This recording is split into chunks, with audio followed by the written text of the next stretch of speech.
कभी कभी ऐसा लगता है कि इंसान की जान की वैल्यू सब्जी से भी कम हो चुकी है। और अगर इंसान की जान की वैल्यू सब्जी से कम हो चुकी है तो इमोशन, रिलेशनशिप, ह्यूमैनिटी, इसकी क्या वैल्यू है? नमस्कार, मैं सीनियर इंस्पेक्टर सुनील केलकर आप सबका स्वागत करता हूं क्राइम पेट्रोल दस्तक के इस भाग में। जनवरी 2018 में मेरी पोस्टिंग पूना के खड़की पुलिस स्टेशन में थी। उस वक्त मेरे पास एक केस आया था। वैसे तो मैंने आज तक बहुत सारे मर्डर केसेस हैंडल किए, लेकिन ये जो केस था ये थोड़ा कॉम्प्लिकेटेड था। इस केस में सारे सस्पेक्ट सेफ गेम खेल रहे थे। पहले से बचने के सारे रास्ते तय हो चुके थे और जब हमने एक एक रास्ता टटोला, एक के बाद एक परत खुलती गई।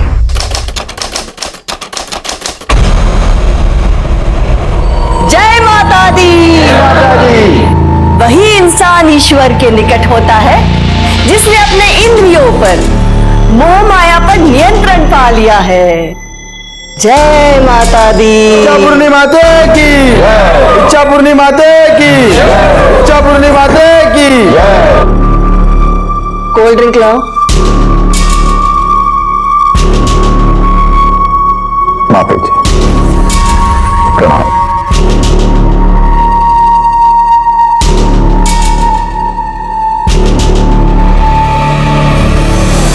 25 लाख है माता।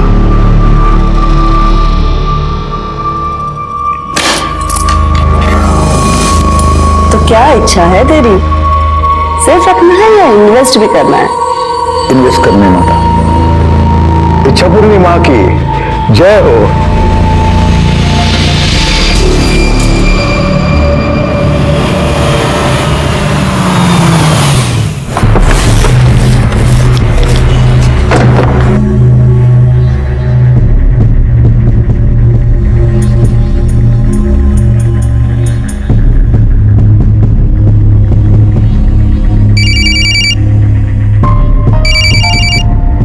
किधर है रे तू?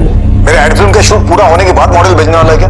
अभी तक एक भी एक्टर नहीं है लुक टेस्ट के लिए। I am sorry sir, I am really sorry sir. मैंने उसी के लिए फोन किया आपको। सर मैं एक ना मॉडल भेज रहा हूँ, आप सर उसका काम देखना सर। कमाल का काम किया, बहुत अच्छी मॉडल है सर, आप देखना उसे एक बार। तो पुराना माल मेरे को चिपका रहा है क्या? तेरे को बोला था ना मेरे को फ्रेश फेस चाहिए। सर फ्रेश फेस तो मिल जाएगा, परफॉर्मेंस का क्या? ठीक है चल भेज। या कमाल। हाँ नहीं, अभी मॉडल्स शॉर्टलिस्ट नहीं हुई है, लेकिन आप ये वो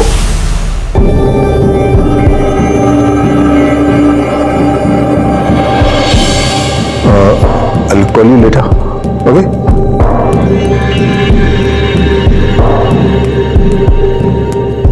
Hi, I'm Renal. Nilesh. How are you?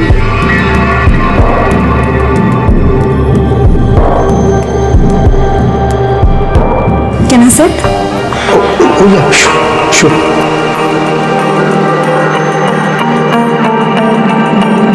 अरे वो राजेश ने बताया नहीं कि वो इतनी टैलेंटेड मॉडल को भेज रहा है। Thank you. If you don't mind,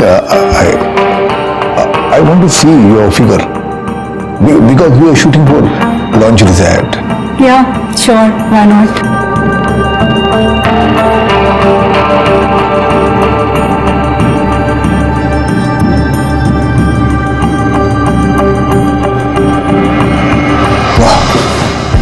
perfect. मुझे ऐसे ही फिगर चाहिए था।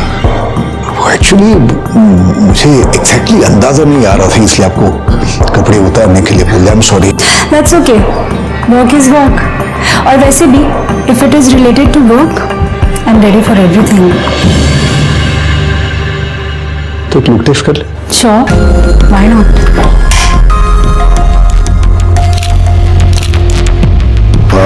अब खड़ी हो जाओ। कुछ अलग तस्वीरें लेते हैं। ये थोड़ा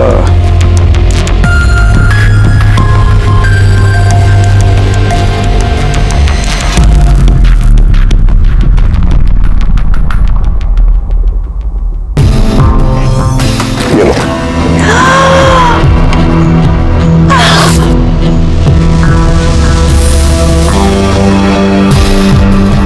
Wow, my God, that's my favorite perfume. तुम्हें क्या पसंद है, क्या पसंद नहीं है, सब पता है हमें।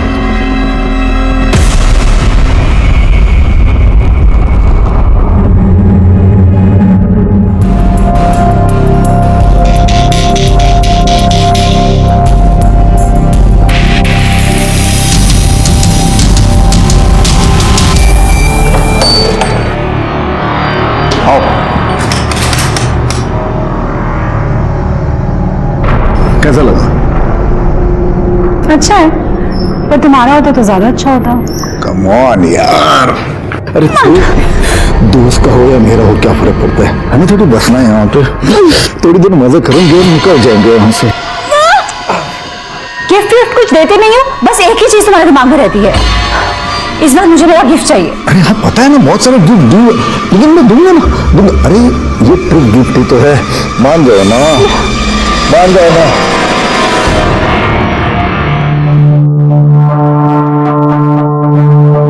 साला बहुत हो गया इस बुढ़ऊ का, फ्री में मजे चाहिए इसे, बस कुछ करो इसका। अरे आप टेंशन मत लो, मैं बात करता हूँ ना, मैं देखता हूँ उसे।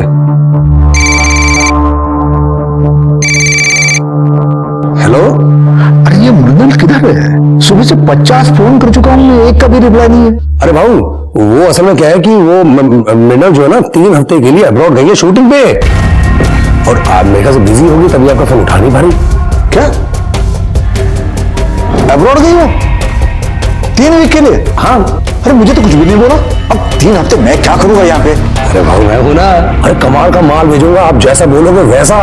नहीं यार, मुझे दिमाग में बैठ गई हो। अरे भाऊ जब मैं मृणाल को भेजा था ना, तब भी आप नहीं बोलते कि नहीं चाहिए नहीं चाहिए। अभी देखो मृणाल के बिना आपका क्या हाल हो गया है। भाऊ मैं क्या कहता हूँ, मैं भेजता हूँ ना, आप एक बार ट्राई तो करके देखो एक बार। चल ठीक है, भेज दे। ठीक है, मैं कल भेजता हूँ। क्या नाम क्या है?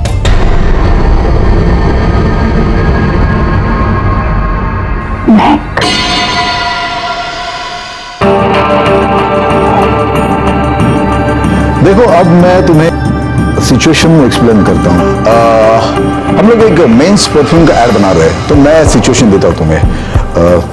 तुम हीरोइन हो और मैं हीरो हूँ, ठीक है? मैंने वो परफ्यूम लगाया है और उस परफ्यूम की सुगंध से तुम मेरी तरफ अट्रैक्ट होती हो। Getting me? यस।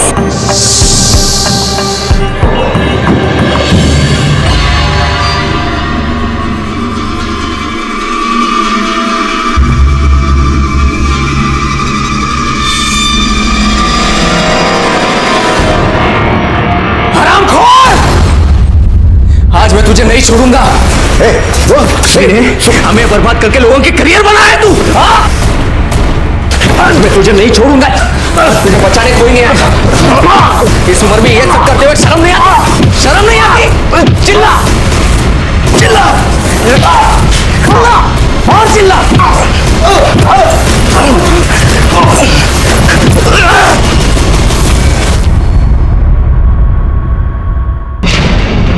किसका झगड़ा हुआ आपके साथ? आप यहाँ कैसे? किसने बोला आपको? अरे हमें फोन आया कि आपका झगड़ा चल रहा है किसी के साथ। नहीं सर, यहाँ पे सब ठीक है। यहाँ पे सब ठीक है, तो फिर ये इतनी सारी चोटें कैसे लग गई हमको? वो यूं है, ऑफिस आते वक्त स्टेयरकेस से गिर गया था ना, गिर गया था मैं, तो चोट लग गई। अब इसकी मैं आपके पास कंप्लेंट क्या करूं? कोई आपको गलत फोन कर दिया होगा, आपको गलत फोन कर दिया होगा। हाँ, सब ठीक है यहाँ पे? देखने से तो लग नहीं रहा कि सब ठीक है, फिर भी लगे कि कोई प्रॉब्लम है, किसी का झगड़ा हुआ है, तो आइएगा कंप्लेंट करने। हाँ आराम कीजिए, चलो।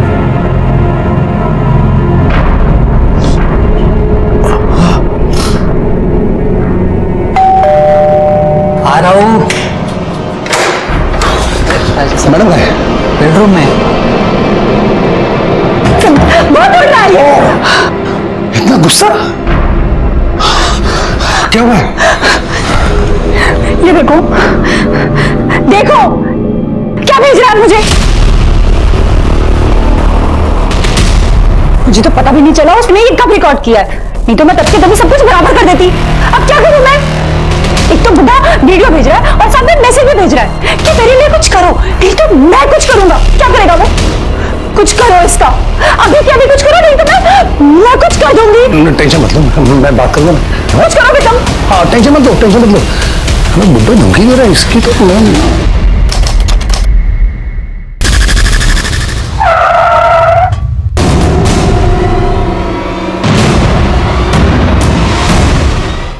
सर कल रात से मेरे पति घर पर नहीं आए सर। आपने चेक किया? हो सकता है अपने दोस्त के साथ ही कहीं गए हो। नहीं सर, मैंने उनके सभी दोस्तों को फोन किया, वो किसी के साथ भी गई है। मेरे पति एक एड एजेंसी चलाते हैं, रोज 9 बजे तक घर पे आ जाते थे सर। मगर कल जब वो 11 बजे तक घर पे नहीं आए तो फिर मैंने उनको फोन किया, उनका फोन भी स्विच ऑफ आया सर। अभी भी मैंने फोन किया तो स्विच ऑफ ही आ रहा है सर। फिर मैंने ड्राइवर को फोन किया तो ड्राइवर ने मुझे कहा कि वो गांव जा रहा है। मतलब कल दोपहर को मोहिते रोड पर गाड़ी लगा के इनको चाबी देके वो छुट्टी लेके चला गया सर। मतलब आपके हस्बैंड गायब हो गए उसी दिन से आपके ड्राइवर ने छुट्टी ली। आपके हस्बैंड का फोटो है आपके पास? हाँ हाँ है।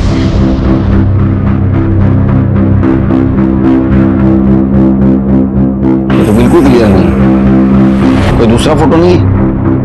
सर अभी तो नहीं है, मैं घर पे जाके भेज दूं? छिड़के इनके हस्बैंड का नंबर भी ले लो। आपके हस्बैंड का नाम क्या है? नीलेश घाड़गे। आपके फैमिली में कौन कौन रहता है? मेरा बेटा रोहन। क्या उम्र है उसकी? 26 साल। वो क्यों नहीं आया? वो सर उसको कुछ काम था इसके लिए। कमाल है, पिता की मिसिंग कंप्लेंट करने से भी ज्यादा जरूरी काम। ठीक है, अब डिटेल्स बाहर दीजिए। ठीक है, त्यांच्या ड्रायव्हरच्या आणि गाडीचे पण डिटेल्स घ्या। अच्छा क्या मैम?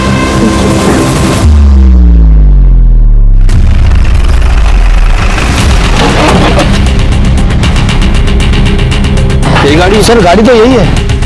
एक काम करो, जरा आसपास पूछो, किसी ने गाड़ी को पार करते हुए देखा क्या? अरे भाई ये गाड़ी किसने लगाई कुछ पता है?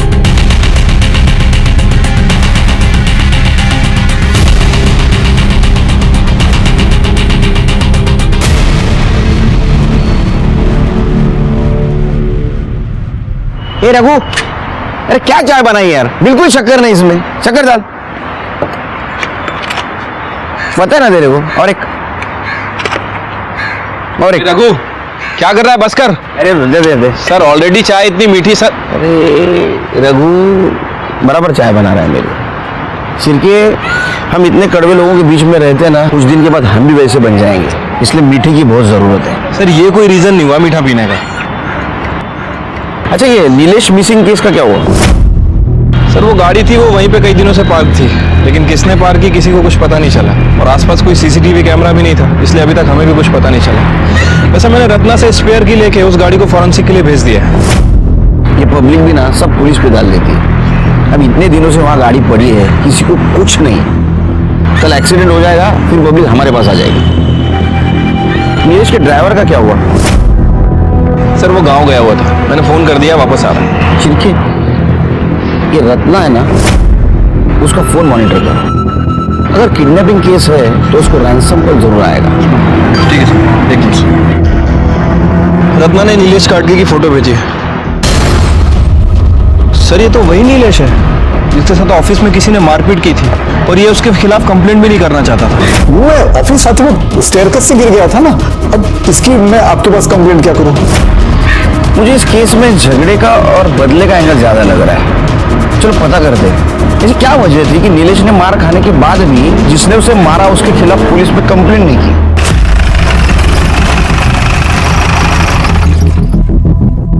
तुम्हारे साहब के साथ उस दिन इतनी मारापीटी हुई, फिर भी उन्होंने पुलिस में कंप्लेंट नहीं की। क्यों? साहब ऐसा कौन सा बाप है जो अपने बेटे को जेल भेजेगा? वो तो हमसे गलती हो गई साहब की, बिना सोचे समझे आपको फोन कर दिया, जिसके लिए साहब ने हमको बहुत डांटा भी था।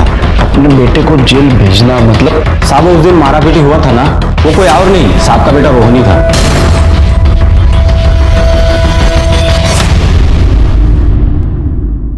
हाँ सर, मारपीट तो की थी, क्योंकि बाबा ने हमें कहीं का नहीं छोड़ा था, जीना मुश्किल कर दिया था हमारा। किस सेंस में जीना हराम कर रखा था? सर मेरे बाबा ठीक से घर का खर्चा भी नहीं देते। जब देखो तब कहते हैं कि जेब खाली है, घटिया से घटिया एड फिल्म बनाते हैं और सारा पैसा उन लड़कियों पर उड़ाते हैं। मेरी आई को भी बहुत परेशान किया है सर उन्होंने, बहुत रुलाया है उसको। सर मैंने आज तक बर्दाश्त किया, लेकिन अब बात बर्दाश्त के ऊपर चली गई है। सर मैंने खुद अपनी आंखों से उन्हें देखा है, लड़कियों के साथ घूमते हुए, उनको गिफ्ट बांटते हुए, और फिर मुझे लगा कि अब तो उन्हें सबक सिखाना ही चाहिए। इसलिए तूने उनको सबक सिखाया तो सुधर गए सबक सिखाने के बाद? नहीं, फिर तूने सोचा इनको आखिरी सबक सिखा लेते, उनको गायब किया। अब ये बता, वो जिंदा है या मार दिया? मार दिया? ये क्या कह रहे हैं सर आप? वो मेरे बाबा हैं, मैं भला उनको क्यों गायब करूंगा? और सर मैं उनको क्यों मारूंगा? सर ये सफेद झूठ बोल रहा है। मैंने खुद देखा है किस तरह से नीलेश जी को तूने घाव दिए। यहाँ पे सब ठीक है? यहाँ पे एक बात बता, तू सगा बेटा है या सौतेला? सौतेला होता ना सर तो शायद मार भी दिया होता। सगा हूं इसीलिए शायद सिर्फ मार पीट करके ही सॉल्व करने की कोशिश कर रहा था सब कुछ, बस। तो 3 जनवरी को कहाँ था? सर मैं अपने दोस्तों के साथ था। चल के इसको अंदर करो। देखो सच बोल रहा है झूठ? चल सर मैं सच बोल रहा हूँ, मेरे एक्टिंग कीजिए सर, प्लीज मेरे एक्टिंग कीजिए। मैं सर नीलेश गार्गी की सीडीआर रिपोर्ट।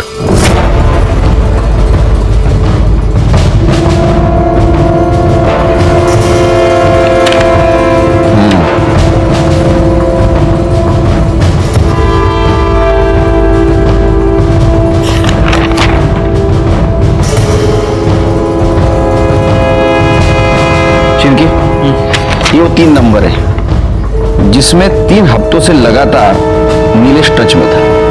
पता करो किसके नंबर है, और ये भी पता करो जिस दिन नीलेश गायब हुआ उस दिन उसने किसके साथ बात की थी, और उसका मोबाइल लोकेशन में निकलवा।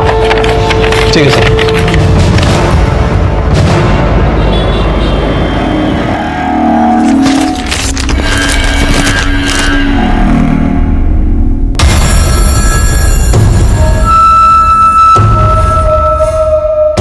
राजेश, राजेश, क्या हुआ? जल्दी आओ, ये देखो, ये कहाँ से?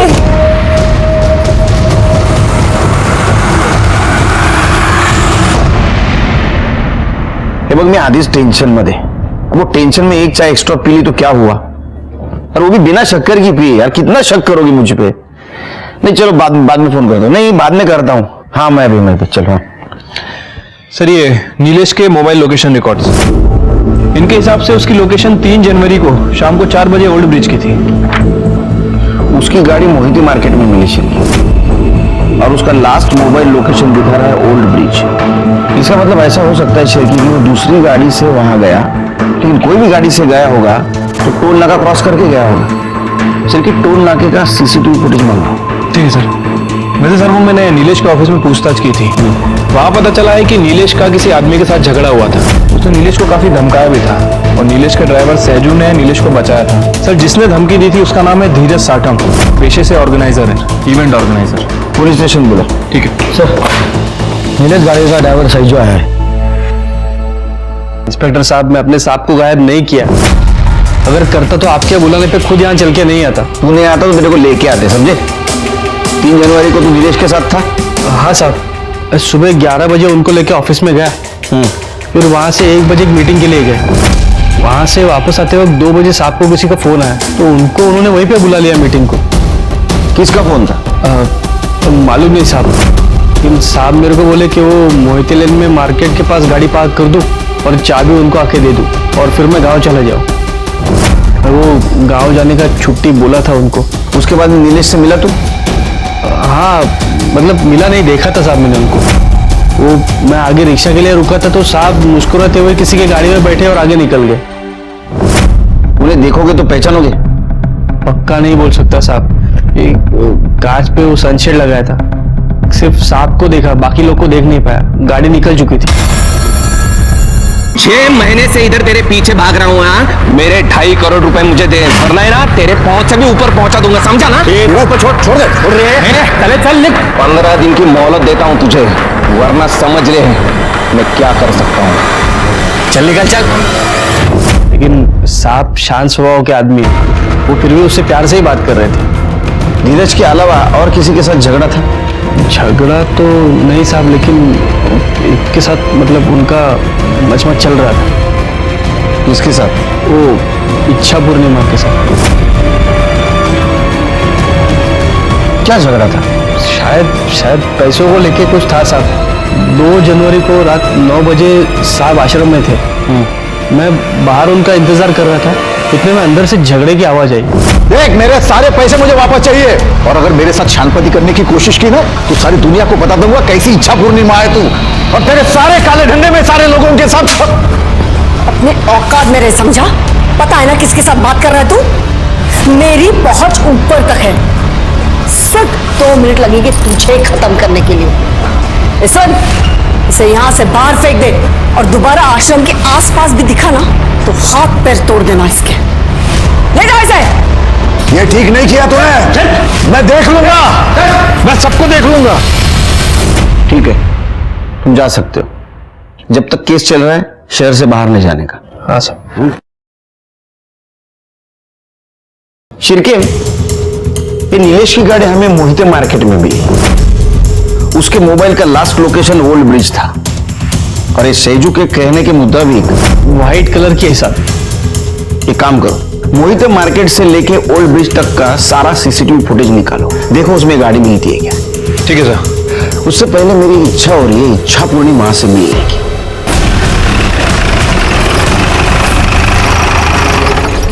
जय माता दी, जय माता दी। माता अपने बालक की हर इच्छा पूरी करती है। बोलो बालक, क्या इच्छा है तुम्हारी? वो तो हम भी पूरी करते हैं, जब कोई हमारे सादे सवालों का जवाब सीधे सीधे नहीं देता। अच्छी बात है, पर आपकी ये इच्छा हम यहां पूरी नहीं कर पाएंगे। नीलेश घाटगे से अपने पैसे लिए थे?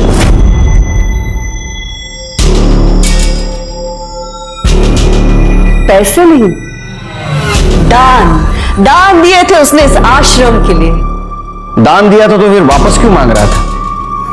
ये हम नहीं जानते, लेकिन एक बात हम जानते हैं, जब उसने हमसे अभद्र भाषा में बात की थी तब हमने उसे उठवाकर बाहर फेंकवा दिया था। तो फिर 3 जनवरी को जब वो गायब हुआ, आपने फोन क्यों किया उसको? हम तो माँ है ना सबकी, और माँ अपने बच्चों से ज्यादा रूठ कर नहीं रह सकती। माँ का दिल तो मोम का होता है, इसलिए हमने सोचा हमारा बालक कहीं कष्ट में तो नहीं है, शायद उसे दान के पैसे की जरूरत होगी, इसीलिए हमने सोचा हम दे देते हैं उसे दान। हमने तो उसे फोन भी किया, लेकिन हमारा फोन उठाने से पहले उसने काट दिया। क्या ऐसा तो नहीं माँ ने अपने बालक को अपने पल्लू में छिपा के रखा है? चलिए, आश्रम जड़ दी है। आपके पास सर्च वारंट है? तो आप अध्यात्म के साथ साथ कानून की भी जानकारी रखती है? सिर्फ जानकारी नहीं, पहुंच भी रखती हूं, और मां के दिल को बहुत ठेस पहुंचेगी अगर उसके कारण तुम्हारी नौकरी चली गई तो बालक, ज्यादा उद्यम मत मचाओ, थोड़ा संभल जाओ। नौकरी मेरी मजबूरी नहीं, मेरा फर्ज है। फिर से आऊंगा प्रूफ के साथ, और उस वक्त मेरी इच्छा पूरी करके जाऊंगा। चला शिव, इच्छा पूर्णिमा। शिव, जितने जल्दी हो सके उतने जल्दी आश्रम का सर्च वारंट निकलवाओ। ये जगन माता है ना, ये इंटरेस्टिंग कैरेक्टर ही नहीं, स्ट्रॉन्ग सस्पेक्ट भी है। आपको लगता है कि पैसों के लिए वो नीलेश को मरवा सकती है? अरे शिरके, जो इंसान पैसों के लिए भगवान का दुकान लगा सकता है ना, वो कुछ भी कर सकता है। लेकिन ये केस किडनैपिंग का नहीं लगता। अगर ये केस किडनैपिंग का होता तो अब तक जरूर रैंसम कॉल आता। सर, रोहन की mobile location details. Sir details के हिसाब से तो 3 जनवरी की शाम 4 बजे से 9 बजे तक वो मॉल में ही था। मॉल का सीसीटीवी फुटेज चेक किया? हाँ सर, मैंने चेक किया था, वो उस दिन उधर ही था। ठीक है, जाओ। लेकिन श्री, इसे ये तो साबित नहीं होता कि नीलेश को उसने गायब किया है। ऐसा हो सकता है कि उसने किसी से उसको गायब करवाया हो। कुछ दिन उसके ऊपर ध्यान रखो। ठीक है सर। सर, धीरज सटम आ गया। सर मैं उसे क्यों मारूंगा? इवेंट कंपनी के नाम से वो सिर्फ मुझे क्लाइंट लाके देता था। शूट, वो क्वालिटी डिलीवरी, ये सब मेहनत मेरी थी। क्लाइंट को करोड़ों का बजट देता था और मुझे आधे में निपटाता था। सर इस बार तो उसने मुझे आधे पैसे भी नहीं दिए। सर वो मुझे देने के लिए उसके पास पैसे नहीं थे, लेकिन लड़केबाजी में उड़ाने के लिए उसके पास पैसे थे। मतलब तुम्हें सिर्फ पैसा कमाना था और तुम्हें पता था कि उसके पास पैसा है लेकिन वो नहीं दे रहा है, इसलिए तुमने उसे किडनैप कर दिया। फिर भी उसने पैसे देने से मना किया, इसलिए शायद तुमने उसे मार दिया। सर मैं उसे किडनैप करने से या मारने से उल्टा फंस जाऊंगा। मार्केट में 2.5 करोड़ रुपए भरने हैं सर मुझे। और अगर सर मैंने उसे किडनैप किया होता तो उसके फैमिली को मैंने फोन किया होता पैसे के लिए। क्यों? तुम्हें किसी ने बताया नहीं? उसको रैंसम कॉल नहीं आया? सर मुझे लगा आपने मुझे यहाँ बुलाया तो अब तक नहीं होगा। ठीक है, जाओ। नीलेश के कार से फॉरेंसिक रिपोर्ट में कुछ नहीं मिला। नीलेश का बेटा रोहन, इच्छा पूर्णिमा और धीरज साटम, ये सब इस केस के सस्पेक्ट थे। उनका मोटिव समझ में आ रहा था, लेकिन उनके खिलाफ हमारे पास कोई ठोस सबूत नहीं था। ये केस किडनैपिंग का नहीं है, ये भी समझ में आ रहा था, क्योंकि सज्जू ने नीलेश को गाड़ी में हंसते हुए बैठते हुए देखा था। इसका मतलब वो उसके जान पहचान वाले थे और कोई रैंसम कॉल भी नहीं आया था। मतलब ये केस किडनैपिंग और मर्डर, इससे भी कुछ अलग मामला था। इस केस के बारे में आश्रम से कुछ क्लू मिलने की उम्मीद थी, लेकिन कोर्ट ने आश्रम के सर्च वारंट की अर्जी खारिज कर दी। लेकिन अभी भी सवाल ये था कि ये नीलेश गया किसके साथ, क्यों गया और उसका क्या हुआ। ये सब हमारे दिमाग में चल रहा था। ऐसे में इस केस की एक ओपनिंग हमें मिली। सर टोल नाके का सीसीटीवी फुटेज चेक किया सर, वहां ठीक वैसी ही कार पास होती दिख रही है जैसा मैं सैजू ने डिस्क्राइब किया था, और ठीक उसी समय क्रॉस हो रही है जब नीलेश का फोन स्विच ऑफ हुआ था। गाड़ी के अंदर कौन कौन बैठा था? नहीं सर, किसी का फेस साफ साफ नहीं दिख रहा है। सर, ओल्ड ब्रिज के आगे नदी किनारे एक लाश मिली है।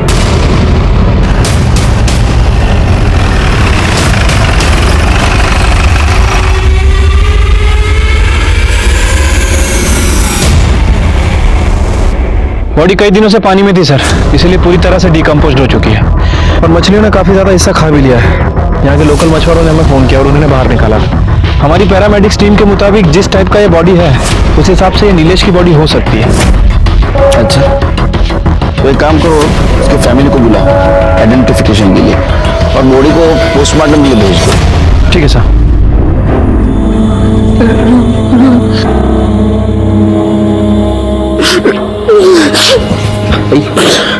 आई शांत हो,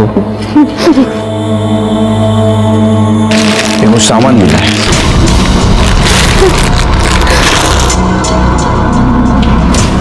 सर ये तो वही बेल्ट है जो मैंने बाबा को उनके जन्मदिन पर गिफ्ट किया।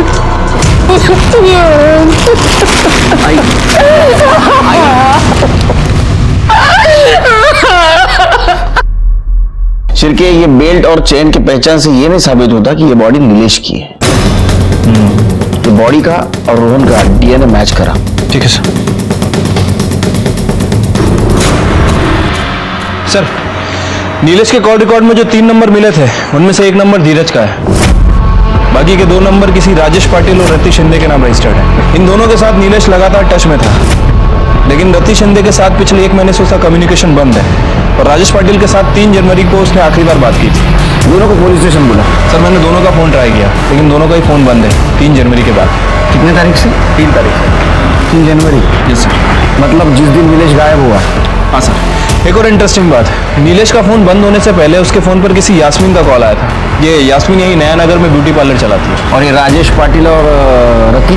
सर ये राजेश सतारा का रहने वाला है और रति संगमवाड़ी में रहती है। तुम एक काम करो शिरके, तुम यास्मीन के पार्लर जाओ, मैं रति से जाके मिलता हूँ। तुम्हारी रति मैडम है क्या घर में? रति मैडम? जी आप मृणाल मैडम की बात कर रहे हैं? मृणाल? जी रति मैडम ही मृणाल मैडम है। उन्होंने वो मॉडलिंग के चक्कर में अपना नाम मृणाल कर दिया है कि घर में? जी अभी तो वो घर में नहीं है, 5 दिन पहले ही निकल चुके हैं यहाँ से।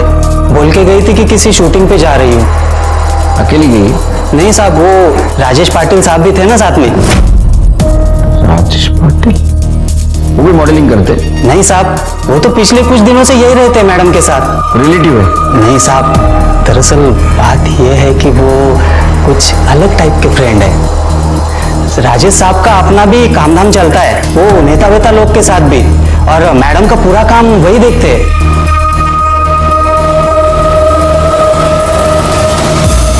इसको जानते हो? जी ये तो नीलेश साहब है। नवंबर महीने में तो ये बहुत आना जाना करते थे मैडम के पास, पर पता नहीं क्या हुआ, दिसंबर में आना ही बंद कर दिया उन्होंने।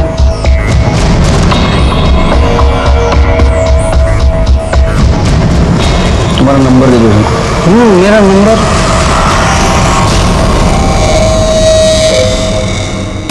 हाँ, मैं नीलेश जी को जानती हूँ। उनके यहाँ पे जब भी इवेंट्स और एडवर्टीजमेंट होते हैं, मेरे यहाँ से ही हेयर और मेकअप आर्टिस्ट जाते हैं। लास्ट टाइम नीलेश गाडगे से आपकी बात कब हुई थी? ठीक से याद नहीं आ रहा है, बट कुछ दिन पहले ही। अब आप ये सब क्यों पूछ रहे हैं? हमें शक है कि उसका मर्डर हो चुका है। क्या? मर्डर? कैसे? I mean, ऐसे कैसे हो सकता है? ऐसा हुआ है। नीलेश के मर्डर के पहले उसकी लास्ट कॉल आपको हुई थी। मेरे साथ बात की थी? नहीं। आपको याद नहीं आ रहा है क्या? मेरे साथ कैसे? नहीं, आपके फोन रिकॉर्ड तो यही कह रहे हैं। हाँ, वो मंडे बात हुई थी मेरी उनके साथ। नहीं, ट्यूसडे को। खैर जाने दीजिए। ये बताइए कि नीलेश गाडगे के साथ ऐसा कौन कर सकता है? कोई दुश्मन, कोई दोस्त, किसी पर शक है आपको? देखिए सर, मेरा उनके साथ प्रोफेशनल रिलेशन था। मैं आपको कैसे बता सकती हूँ कि उनका मर्डर कौन कर सकता है और कौन नहीं। ठीक है।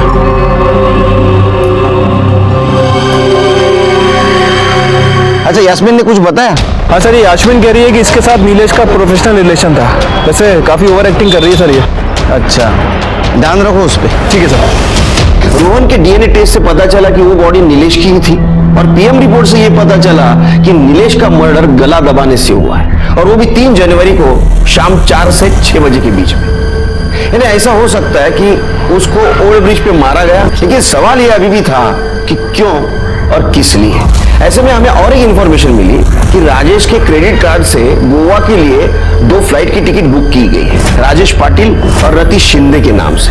हमने तुरंत गोवा पुलिस को इन्फॉर्म कर दिया और उन्हें कहा कि जैसे ये दिखाई दे हमें इन्फॉर्म कर दे। अरे यार, मुझे किसी को अर्जेंट कॉल करना है। इतने दिनों से यहाँ कुआं में ही पड़े हुए। दो, मुझे ऑन करने दो। मैडम, आपका ये अर्जेंट कॉल हमें फंसा देगा। मैं आपके हाथ जोड़ता हूँ, 2-4 दिन शांत रहिए। आपके लिए मैं कितना कुछ कर रहा हूँ और आप ब्लडी हेल। सर, ये राजेश पाटिल का कॉल रिकॉर्ड है। इनके हिसाब से उसने आखिरी बार बात किसी चंदू मोरे से की थी। ये चंदू मोरे एक्स मिलिट्री मैन है सर, और 3 जनवरी को इन दोनों के बीच 1-2 नहीं बल्कि 15 से 20 कॉल एक्सचेंज हुई थी। मुझे लगता है कि ये सॉल्व हो रहा है। एक काम करो, ये चंदू कहाँ मिलेगा देखो, और 3 जनवरी को उसका मोबाइल लोकेशन निकलवा। ठीक है सर।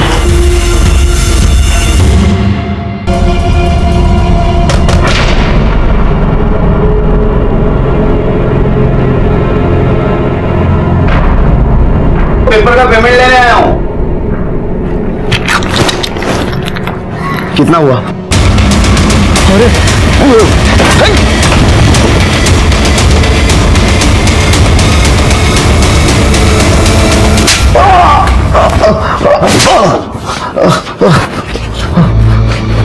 अरे चंदू, कैसा है तू? हाँ, चल सच सच बता। अभी ये हमारा शिरके है ना, बहुत मारता है। बता। साहब, मी तुम्हाला आधीच सांगितलंय साहेब, मैंने कुछ नहीं किया। और 3 जनवरी को मैं पुणे में भी नहीं था। तू पुणे में नहीं था? नहीं, तेरा मोबाइल घूम रहा था पुणे में। हाँ, कैसे? पहले खड़की मार्केट गया, बाद में ओल्ड ब्रिज गया। तेरा देखो, ये देख तेरे मोबाइल डिटेल्स। हाँ साहब, वो राजेश मुझे बोला था कि उसकी गाड़ी लेके नीलेश को मार्केट से पिकअप करना है और उसे वो ओल्ड ब्रिज के पास छोड़ना है। गाड़ी में कौन कौन था? धीरज था। धीरज साठम। हाँ, वो तो एक नाम हुआ। और वो धीरज का असिस्टेंट था महेश, और एक लड़की थी जीनत। जो तुमने नीलेश को मार्केट से उठाया, उसके बाद क्या हुआ? उसके बाद सर सीन समझ में आ गया। अभी हम वन शॉट करेंगे। हाँ। मुझे वन टेक चाहिए। हाँ। Mood rolling and action. मुझे लगा कोई फिल्म की शूटिंग चल रही है। फिर थोड़ी देर बाद महेश ने मुझे गाड़ी रोकने के लिए कहा, मैंने रोक दी। अभी आप थोड़ी देर के लिए उतर जाओ और दादा आप भी। मुझे इनके कुछ क्लोजअप शॉट लेने हैं तो मैं ले लेता हूँ अभी। फिर मैं और जीनत गाड़ी के बाहर पास में ही खड़े थे। वो तीनों ही अंदर थे साहब। मैं जीनत को ही देख रहा था। उसे किसी का फोन आया था और वो नंबर दे रही थी उसे। फिर धीरज बोला अंदर आओ, बैठ जाओ, हो गया। फिर मैं और जीनत अंदर गए। मेरे बाजू वाले सीट में जीनत बैठी थी। हम लोग वहां से निकल गए। हाँ, थोड़ी देर आगे जाने के बाद मुझे हल्का होना था, इसीलिए मैंने गाड़ी रोकी और थोड़ा दूर जाके आया। मैं वापस आकर देखा तो पर किया क्या तुम दोनों ने? अरे पहली बार शूट पे आई है कि तू? नीचे सीन चालू है, बाकी सब ठीक है। फिर झूठ मत बोलो, मैंने देखा है तुम दोनों को। अरे मैडम समझो बात को, नीचे शूट चालू है, दूसरा यूनिट काम कर रहा है। नीलेश साहब कहाँ गए? अरे उनका पानी में गिरने का शॉट था ना यार, वही चल रहा है। और तुम दोनों टेंशन मत लो यार, नीचे दूसरा यूनिट है, उनको निकाल लेगा पानी में से। अरे यार चलो चलो यार, चंदू बहुत देर हो। चलो मैडम चलो।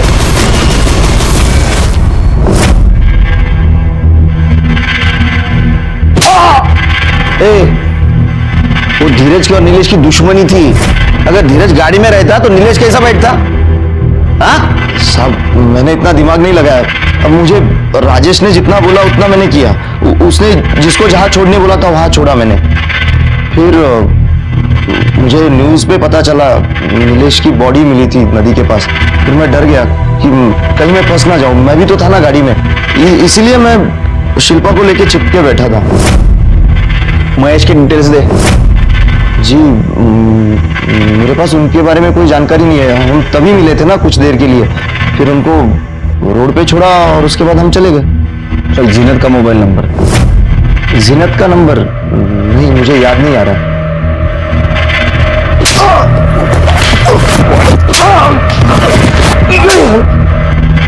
आया क्या कुछ याद? सांग। सर, नीलेश सर के साथ उस दिन मैं भी थी गाड़ी में। मुझे कहा गया था कि ऑडिशन चल रहे हैं यहाँ पे। तुम्हारे और नीलेश के अलावा गाड़ी में और कोई नहीं था? सर, 2 लोग और थे। एक चंदू नाम का ड्राइवर था और उसी की साथ वाली सीट पे एक महेश नाम का लड़का था जो डायरेक्ट भी कर रहा था और शूट भी। आर यू श्योर कि गाड़ी में सिर्फ 4 ही लोग थे? Yes sir. सर, एक्चुअली एक आदमी और आया था जब गाड़ी ओल्ड ब्रिज के पास रुकी थी। मुझे कहा था कि सर का क्लोजअप लेना है, इसलिए तुम्हें गाड़ी से उतरना पड़ेगा। और फिर मैं गाड़ी से बाहर आ गई। एक्चुअली नीलेश का क्लोजअप लेने के बाद मुझे गाड़ी में आगे वाली सीट पे बिठा दिया गया था और मैंने अपना हेडफोन लगाया था। फिर थोड़ी देर के बाद जब मैंने पीछे देखा तो महेश ने मुझे कहा कि नीलेश जी सो रहे हैं। तो फिर मैंने अपना गाना सुनना फिर से शुरू कर दिया और थोड़ी देर के बाद गाड़ी फिर से रुकी। सर, मुझे लगा कि ड्राइवर और बाकी लोग ऐसे ही रेस्ट करने के लिए निकले हैं, बट जब मैंने पीछे देखा तो ये क्या कर रहे हो तुम लोग? अरे कुछ नहीं, रिलैक्स रिलैक्स रिलैक्स, कुछ नहीं हो रहा है। नीचे सीन चालू है, बाकी कुछ नहीं। अरे रिलैक्स, कुछ नहीं है। शूटिंग है, शूटिंग है। झूठ मत बोलो। दूसरा यूनिट है वहां पे, वो उठाएंगे उसको। अरे मैडम, आप इतना परेशान क्यों हो रही हो? आप चलो। सर, जब हम पुणे पहुंचे तो मुझे उन्होंने 1 लाख का कैश दिया और कहा कि नीलेश जी ने एडवांस दिया है और बाकी पैसे कॉन्ट्रैक्ट साइन करने के बाद मिलेंगे। सर, कुछ दिनों के बाद जब मैंने न्यूज में देखा तो मुझे पता चला कि नीलेश जी का मर्डर हो चुका है और उनकी डेड बॉडी पास वाले ओल्ड ब्रिज के नदी से मिली है। ये काम तुम्हें किसने दिलवाया था? क्या नीलेश ने डायरेक्ट बुलवाया था? सर, नीलेश जी को तो मैं जानती भी नहीं थी। मैं तो यास्मीन जी के थ्रू गई थी। यास्मीन, जो वो नया नगर में पार्लर चलाती है वो?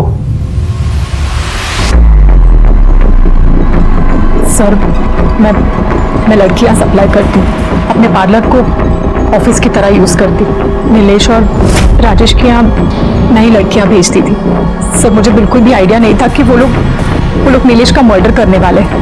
रति, मतलब मृणाल शिंदे को जानती हैं? यस सर, वो भी मॉडलिंग के नाम पर एस्कॉर्ट का धंधा करती है। ठीक है, क्यों जाने। चलो सर, ये चंदू के कॉल रिकॉर्ड्स।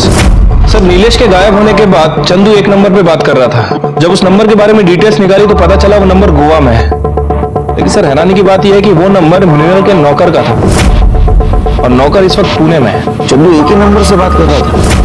तो एक काम करो, वो नंबर ट्रैक करो, देखो किसके पास है, उसको उठा के लाओ। जिसके बारे में मैं सोच रहा हूँ उसके पास ही ये नंबर हो सकता है। सर, राजेश ने मुझे बताया था कि नीलेश को ब्लैकमेल करने के लिए ऑडिशन के बहाने एक वो वीडियो बना रहा है। मैंने सोचा उसी बहाने मैं अपने पैसे निकाल लूं। जब वो शूट खत्म हुआ तो मैं खुद वहां जाकर, ये तो गेलो साइड में, चंदू और मैं पीछे की सीट पर बैठे थे। मैं उसे ब्लैकमेल कर रहा था कि मेरे पैसे दे देने तो मैं वो वीडियो वायरल कर दूंगा। मैं 17 साल से नौकरी करता हूँ। तो किससे बात कर रहा है समझ में आ रहा है? मुंह बंद करने से किसी की मौत नहीं होती, दम घुटने से होती है। इसका मतलब नीलेश मरा नहीं, मारा गया। और ऐसा कैसे रे? तू सही जगह सही टाइम पे पहुंचा। तू क्या अंतर्यामी है? धीरज बाबा? हाँ सर,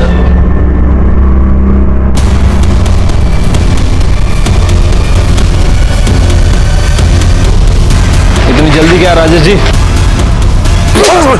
सर मैंने नहीं मारा सर, मैंने नीलेश को नहीं मारा सर। सर मैं सिर्फ वीडियो बनाना चाहता था ताकि वो जो मृणाल को परेशान कर रहा है वो परेशान ना करे। वो मृणाल को क्यों परेशान कर रहा था? सर ये नीलेश जो है ना, ये एड एजेंसी का बहाना करके लड़कियां बुलाया करता था। और सर मैं लड़कियां सप्लाई करता था। मृणाल को भी मैंने ही भेजा था। लेकिन सर नीलेश ने ना मृणाल के साथ सेक्स करके उसका वीडियो बना के उसको ब्लैकमेल करना शुरू कर दिया था। प्रूव करना? तू सिर्फ मेरे साथ है और मेरे साथ ही रहेगी। और अगर तू प्रूव नहीं कर पाई ना तो मैं प्रूव कर दूंगा कि तू असल में है क्या। और सर मैं उसका वीडियो बना के मैं उसको परेशान करना चाहता था ताकि वो मृणाल को परेशान करना बंद कर दे सर। बस सर इतना ही है। तू पक्का सोशल वर्क नहीं कर रहा था, क्योंकि तू भी मृणाल के लिए लाइन में खड़ा था और इतना डेस्परेट हो गया कि तूने नीलेश को मरवा दिया। नहीं सर, मैंने किसी को नहीं मरवाया सर। तू एक बात बता, तेरे गाड़ी में मर्डर हुआ फिर भी तेरे को पता नहीं और तूने कुछ किया नहीं, तो भागा क्यों? सर मैं कहीं नहीं भागी और ना ही मैंने कुछ किया है। ये राजेश क्या कर रहा है, कहाँ है, मुझे कुछ नहीं मालूम। बहुत इनोसेंट है। मुझे राजेश ने कहा चलो कहीं जाके छिप जाते हैं, अब चली गई। हाँ सर, मुझे कुछ नहीं मालूम। लेकिन फिर भी आपको यहाँ रहना पड़ेगा। इस केस में एक नहीं वो सारे एंगल छिपे थे। जलन, जेलसी, बदला, धोखा, लालच। नीलेश के अय्याश बिहेवियर ने उसको गुनाह की दस्तक जरूर दी थी। उसने उसे सुना लेकिन उसे बढ़ावा दिया और इसका नतीजा ये हुआ कि उसको अपनी जान देनी पड़ी। धीरज, महेश, राजेश, चंदू ये एक दूसरे पर इल्जाम लगा रहे थे, लेकिन सर्कमस्टेंशियल एविडेंस के आधार पर कोर्ट में बार बार बयान बदलने के कारण कोर्ट ने उन्हें नीलेश मर्डर केस में सजा सुनाई। सबूतों के अभाव पर मृणाल का नीलेश मर्डर केस में डायरेक्ट संबंध प्रूव नहीं हुआ, लेकिन नीलेश मर्डर केस के बारे में उसे पता था लेकिन उसने पुलिस को इन्फॉर्म नहीं किया, इसके वजह से उसे सजा मिली। जीनत और यास्मीन को भी नीलेश मर्डर केस में सजा मिली क्योंकि उसे इस केस के बारे में पता था लेकिन उसने पुलिस को इन्फॉर्म नहीं किया। हमारे आज के एपिसोड की दूसरी कहानी। एक कहावत है, इंसान गलतियों का पुतला होता है, और सही भी बात है, गलतियां इंसान ही करते हैं। लेकिन कुछ लोग हैं जो इन गलतियों से सीख लेते हैं और कुछ लोग हैं जो इन गलतियों पर पर्दा डालते हैं, और नतीजा जब ये गलतियां पलटवार करती हैं तो सब कुछ तहस नहस कर देती हैं। नमस्कार, मैं senior inspector Himanshu Rawat, crime petrol Dastak में आपका स्वागत करता हूं। दिल्ली का एक बहुत ही पेचीदा केस मेरे पास आया था जो अभी याद है मुझे। गलतियों का यह सफर कहां से शुरू हुआ और कहां खत्म हुआ और कितनी अनजान गलियों से गुजरा, ये देखकर आप भी हैरान हो जाएंगे। अरे अंधे नहीं है हम। 7 कनस्तर तेल सिर्फ 2 हफ्ते में तुम तेल में समोसे तल रही हो, तेल पी रहे हो। खपत तेल इस्तेमाल हो रहा है और जितनी खपत होगी उतनी खपत के बारे में हमको ना समझाओ तुम। 30 साल से रेस्टोरेंट चला रहे हैं हम। तुम यहाँ निक्कर में घुमा करते थे ना, तब से चला रहे हैं और मुनाफा कमा रहे हैं। जब से तुमने और तुम्हारे बहन ने काम करना शुरू किया है ना, माल की खपत ज्यादा हो गई, पर धंधा वहीं के वहीं है। कहाँ तुम्हारी बहन? घर चली गई जल्दी। सेठ जी रसीद पर साइन चाहिए। ला मैं कर देता हूँ। तू क्यों करेगा? हम मालिक है ना, तो हम साइन करेंगे। अपने दिमाग को ज्यादा मत दौड़ाओ। ये इसी का बेटा है कि सौतेला है? उनका ये बुढ़ा अंगार साहब तीली लगते ही गरम। 30,000 रुपए महीना सैलरी देते इनको, जबकि इनकी हैसियत सिर्फ 3,000 रुपए की है। हो गया? और सुनो, तेल मंगा लेना मंडी से, इन्होंने सारा तेल खत्म कर दिया है। अरे विशाल, वो ऑरेंज का नया टैब है ना, क्या फीचर्स यार उसके।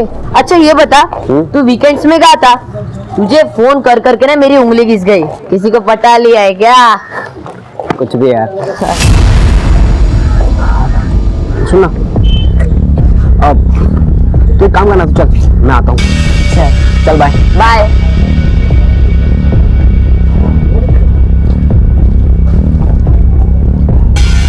क्या बेटा हीरो, खुद को बहुत बड़ा स्मार्ट समझ रहा है क्या? 6 इंस्टॉलमेंट बकाया है तेरी। वो मैं देता हूँ ना, कुछ अरेंजमेंट कर रहा हूँ। ए हीरो, सीधे पैसे दे दे, नहीं तो लटका देंगे। भैया जी ने तो बोल दिया तुझे उठाने को। 2 दिन, कल और परसों, समझ गया ना? चल निकाल।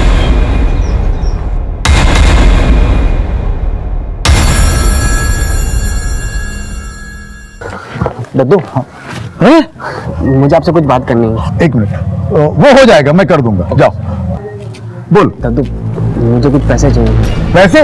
लो ना, ये लो, ये लो। दद्दू, एक्चुअली स्कूल में साइंस का प्रोजेक्ट है। अरे वाह, लंदन का, तो उसमें टीचर ने 2 लाख रुपए मांगे हैं। 2 लाख रुपया? इतना पैसे तो है नहीं मेरे पास। तो तुम एक काम करो, ये और 500 रुपए रखना। जा पिक्चर देख के। अरे जाओ तो फिर, तो पिक्चर तो देख के आओ, जा जा।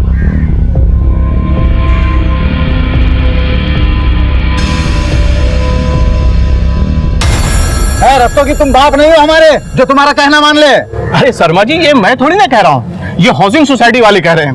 पिछले 3 साल से आपके यहाँ का इंतजार कर रहे हैं। अब देखिए बिल्डर अच्छा है, आपकी वजह से काम रुका पड़ा हुआ है। ये कंसर्न लेटर पे साइन कर दीजिए ताकि आगे का काम आगे बढ़ सके। तो बढ़िया ना, बिल्कुल आगे बढ़िए। अरे रस्तोगी जी, आप तो बिल्डर के खास आदमी हो, आपको तो बड़ा एरिया मिलेगा। और हमारे घर तुड़वा के यहाँ पे जो बिल्डिंग बनेगी, वो एक ही बिल्डिंग में सारे छोटे छोटे फ्लैट में हमको घुसा दिया जाएगा, और जो मलाई है वो खुद हड़प लोगे। देखिए, धंधा हम भी अच्छे से जानते हैं, पहले भी कई बार बोल चुके हैं, आज फिर एक बार बोलते हैं। इस सोसाइटी में हमारे 2 घर हैं, एक हमारा, एक मनीष का। तो ये मकान तोड़वा के जो बिल्डिंग बनेगी, उसमें हमें 3 फ्लैट मिलने चाहिए। एक हमारा, एक हमारे बेटे मनीष का, और एक हमारे पोते के नाम, क्योंकि दादा की प्रॉपर्टी में पोते का भी उतना ही हक होता है। शर्मा जी, ये इम्पॉसिबल है। तो हमारी साइन भी इम्पॉसिबल है। जाओ। बहुत हो गया मनोहर साहब, रस्तोगी जी का ऑफर बहुत अच्छा है सबके लिए, मान जाइए वरना कोर्ट जाना पड़ेगा। तो जाओ ना। अरे धमकी किसे दे रहे हो? जाओ। अरे पापा मान जाइए ना। चुप कर रहे। तू क्या जानता है दुनियादारी क्या होती है? कहाँ साइन करना है? यही है ना, इसी पे साइन करवाना है ना। ये लो, हो गई साइन। हाँ, मकान दे रहे हैं हमें।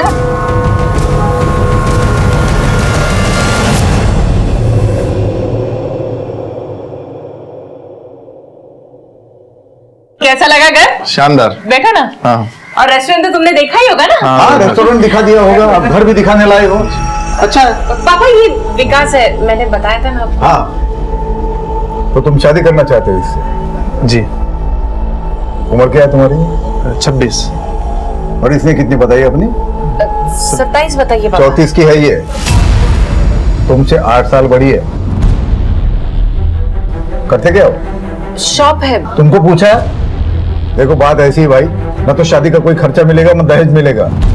और ये जो रेस्टोरेंट की बात बता रही थी अभी, वो तो जब तक हम जिंदा है उसमें से एक भी ढेला ना तो इसे मिलने वाला है ना तो इसके भाई को मिलने वाला है। ये दोनों हमारे पास सैलरी पे है। पापा आप क्या कह रहे हैं? चुप कर। हम जानते हैं ऐसे मुखोरों को, ये तुमसे नहीं हमारे दौलत से रिश्ता जोड़ना चाहते हैं। तो तुमने मुझे मेरी बेइज्जती करने के लिए बुलाया यहाँ? कैसी बेइज्जती? बेइज्जती उसकी होती है जिसकी कोई इज्जत हो। औकात क्या है तुम्हारी? निकलो यहाँ से, निकलो। विकास, विकास सुनो ना, विकास, विकास। पापा नहीं, दुश्मन है आप। इसके पहले भी 9 रिश्ते आप रिजेक्ट करवा चुके हैं। 34 की हो गई हूं मैं। पूरी जिंदगी बर्बाद करती मेरी। किसी की जिंदगी हम बर्बाद नहीं कर रहे हैं। आदमियों को पहचानने के मामले में तुम तो बिल्कुल जीरो जीरो। और जब तक हम जिंदा हैं, इस घर में किसी की मनमानी नहीं चलेगी।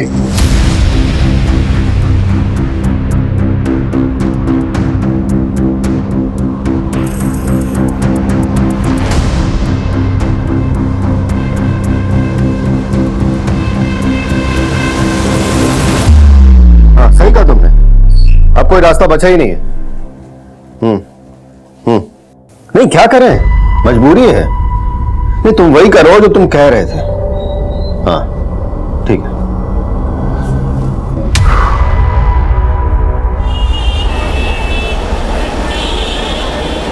सेठ जी, वो राशन वाला आया है। हाँ। और ये कुछ वाउचर भी साइन करवानी थी। हाँ अभी आता हूं।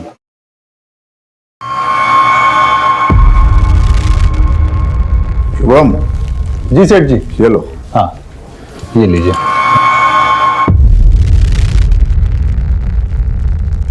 सामान जो है ध्यान से चेक करके लेना।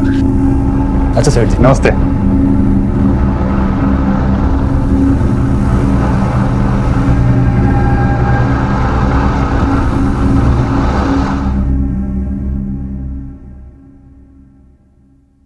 ₹1000 चाहिए था हमें।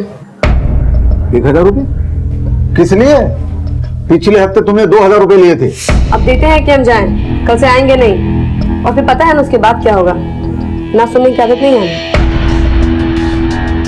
कोई पैसा नहीं मिलेगा, तुमको जो करना है करो, जाओ। ठीक है, अब देखिए हम क्या करते हैं। अरे ये क्या कर रहे हैं आप? दो ना उसे पैसे। यहाँ अरे क्या छोटी छोटी बातों में नाराज हो जाती है। पैसे 1000 रुपये चाहिए ना, ये लो तुम्हारे 1000 रुपये। रोटी और भाजी हमने बना दी है, बर्तन हम कल धोएंगे। और हाँ, रविवार को हम नहीं आ रहे।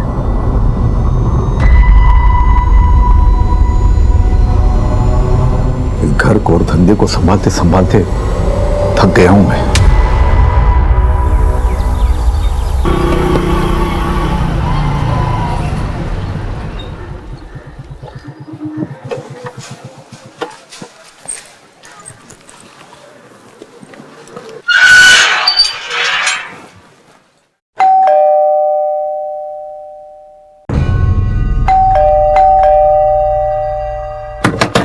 सेठ जी दरवाजा खोलिए। सेठ जी,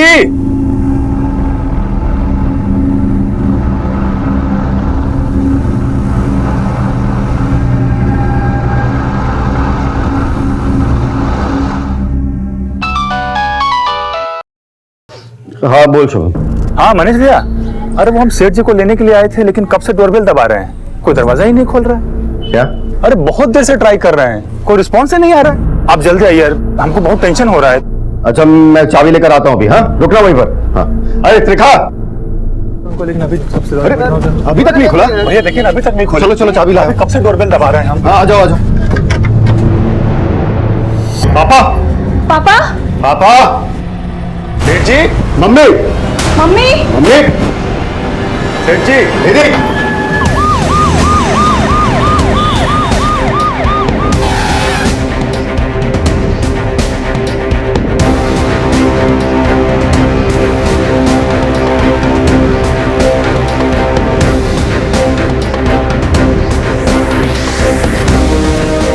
सर सभी मौत स्ट्रैंगुलेशन की वजह से हुई है, गले में जख्म गहरे हैं। सर मुझे तो लगता है रस्सी या ऐसी किसी चीज से हत्या की गई, लेकिन हमें यहाँ से ऐसी कोई चीज मिली नहीं। और कबर्ड और रूम की हालत देखकर लगता है कि लूटपाट की वजह से ही हत्या की गई है। कोई फोर्स्ड एंट्री? नहीं सर। इसका मतलब ये लोग कातिल को जानते थे।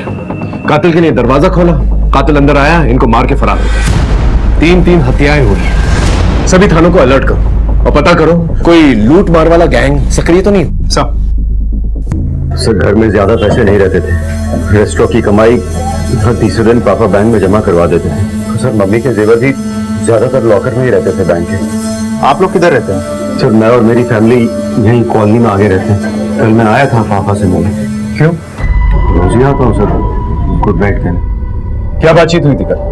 दरअसल मेरी बहन निधि अपनी शादी को लेकर बहुत परेशान थी सर। 34 साल की हो गई थी। जब पापा उसके लिए लड़का ढूंढ रहे थे, तब उसने मना कर दिया और वो खुद अपने लिए लड़का ढूंढ रही थी। पापा बता रहे थे कि कल उसने किसी लड़की को बुलाया था, पर क्योंकि उसकी उम्र कम थी, पापा को पसंद नहीं आया, तो पापा ने उसे बेइज्जत करके भेज दिया। क्या नाम था उसका? मालूम नहीं। आप ये मेरी वाइफ जी, क्या नाम है आपका? जी मेरा नाम रेखा है। घर में और कौन कौन? जी मेरा बेटा विशाल है जो अभी स्कूल गया हुआ। घर में कोई नौकर चाकर है? जी हाँ, मेरी नौकरानी है, तुलसी नाम है उसका। रात में वो यहीं रहती है? जी नहीं, काम कर कर चली जाती है अपने घर। रोज सुबह 8 बजे आ जाती है, पता नहीं आज कहाँ रह गई। फोन भी नहीं आया उसका। साहब, मैं कल रात को सेठ जी को मिला था। रोज आता हूँ वो वाउचर पे दस्तखत लेने के लिए। तो रात सुबह क्यों है? सुबह सेठ जी को मैं रेस्टोरेंट लेने के लिए आता हूँ। रेस्टोरेंट में किसी से कोई दुश्मनी? नहीं सर, ऐसा कुछ नहीं है। कल रात कितनी देर तक थे तुम यहाँ? साहब मैं तो बस वाउचर्स में साइन करा के निकल गया था। सर मुझे तो ये डकैती या हत्या का मामला लग रहा है। नहीं सिंह, मनोहर के बेटे का कहना है कि हर 2 दिन के अंदर वो बैंक में पैसे डिपॉजिट किया करता था और गहने जेवर तो तिजोरी में।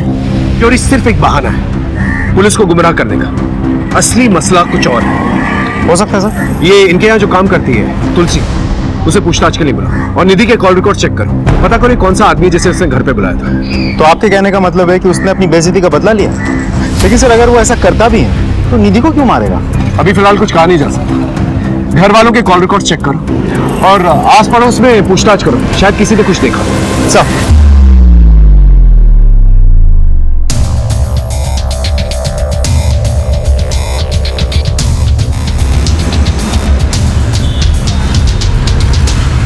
अरे सुनो, तुलसी का घर कौन सा है? सर वो रहा। सर उसके घर पर तो डाला है, इसके बाजू में उसकी बहन चमेली का घर है, उनसे पूछ लेना सर।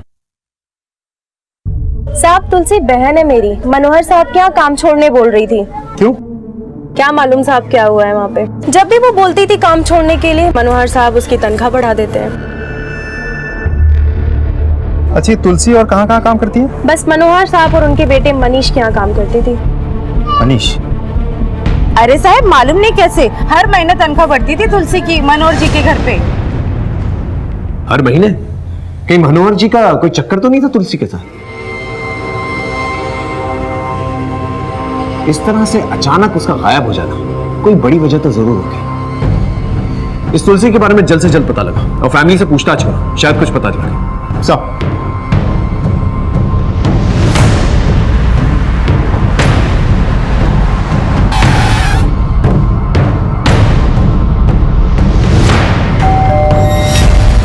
पापा कब कब तुलसी का पैसा बढ़ाते थे हमें मालूम नहीं सर। हमारे सामने तो नहीं बढ़ाया उन्होंने।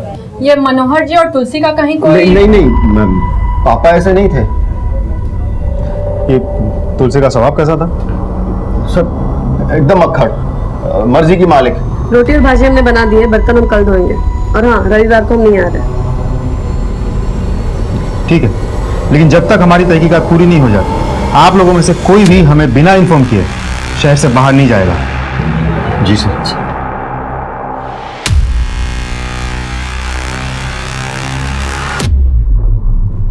इस तुलसी का कोई तो चक्कर है। इस औरत का कुछ पता चला? सर कांस्टेबल किशोर ने इन्फॉर्मेशन निकाली है। तुलसी को किसी ने मेरठ के बस पर चढ़ते हुए देखा है। मेरठ पुलिस को इन्फॉर्म करो। मुझे लग रहा है मनोहर और इस औरत का कोई तो चक्कर है, या फिर सीधे सीधे मार के चली गई और तिजोरी में जो मिला वो लेकर चली गई। लेकिन सर 3 लोगों का गला, वो भी एक औरत ने।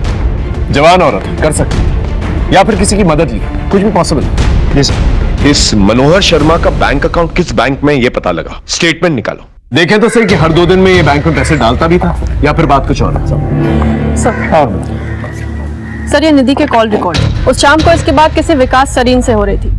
इनफैक्ट पहले भी बहुत बातें हो चुकी हैं। पता निकलवा लिया इसका, बुलवा भी लिया। गुड। निधि शर्मा को कब से जानते हो?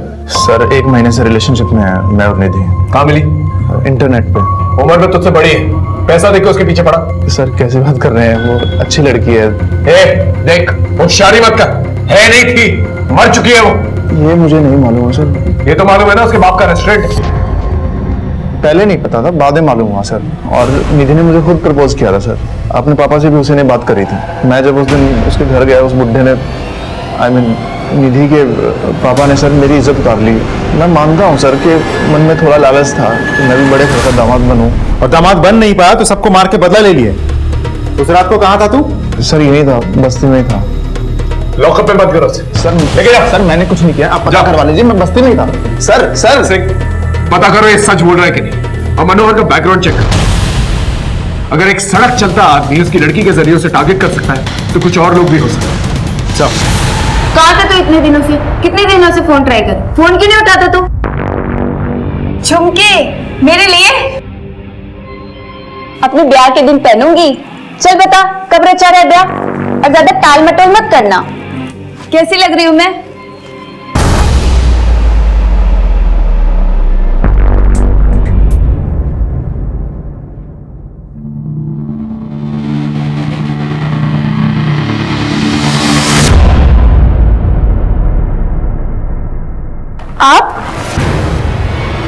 आप इतनी रात को कहाँ से आ रहे हैं? मैं पुलिस स्टेशन गया था। क्या हुआ? ऐसे ही कुछ पूछताछ करनी थी। सोचो थोड़ा तो तुम टेंशन मत लो, सोचो।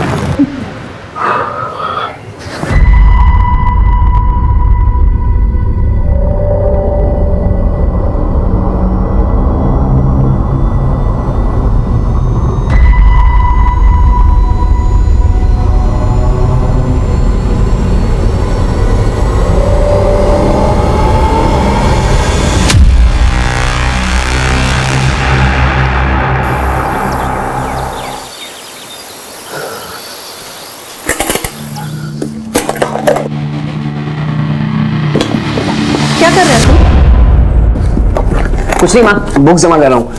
कल थियरी का एग्जाम है ना, तो सोचा अभी तैयारी कर लूँ। मैं चलता हूँ, बाय। वो क्या है ना साहब, सेठ जी थोड़ा कड़वा जरूर बोलते थे, लेकिन दिल के बहुत अच्छे थे। अभी कुछ 15 साल से ये मनीष भैया और निधि दीदी यहाँ पर नौकरी करते थे। नौकरी करते थे मतलब? ये रेस्टोरेंट तो उन्हीं का है ना? बेटा बेटी को निकम्मा बोलते थे मैडम, और सेठ जी मनीष भैया पर भरोसा नहीं करते थे, किसी की भी इज्जत उतारने में आगे रहते थे, यहाँ तक कि बेटा बेटी को भी नहीं छोड़ते थे। ये आदमी मनोहर शर्मा कहीं अपनी स्वभाव के चलते किसी की नफरत का शिकार तो नहीं बन गया? लेकिन सर साथ में 2 और लोग भी तो मरे थे। अब मनोहर शर्मा के लिए उन दोनों की मौत हुई है या उनके चक्कर में मनोहर शर्मा को मारा गया है, वो तो वक्त ही बताएगा।